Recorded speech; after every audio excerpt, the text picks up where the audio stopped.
আজকে আশুরা 10ই মুহররম, মুহররমের 10 তারিখ। এই আশুরার এক নাম্বার কথা, ছোট্ট কয়েকটা কথা বলে শেষ করছি। এক নাম্বার কথা হলো, আল্লাহ নবী সাল্লাল্লাহু আলাইহি ওয়াসাল্লাম বলেন, আফদালুস সিয়ামি বাদা রমাদান শাহরুল্লাহিল মুহাররম। নবীজি বলেন, রমজানের পরে আল্লাহর নিকটে সবচেয়ে উত্তম, শ্রেষ্ঠ, সম্মানিত রোজা হচ্ছে মুহররমের রোজা। আল্লাহর মাস মুহররমের রোজা, শাহরুল্লাহিল মুহাররম। এজন্য মুহররম মাসের নফল রোজা রমজানের রোজার পরে আল্লাহর নিকট খুব দামি।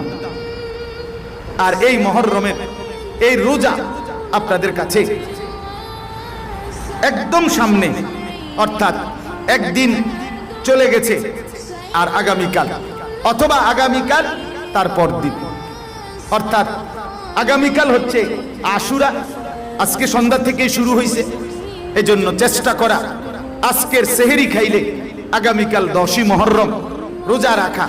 এটা রাসূলুল্লাহ সাল্লাল্লাহু আলাইহি ওয়াসাল্লামের সরাসরি আমল, নবীজির আমল, এটা সাহাবায়ে কেরামের আমলে।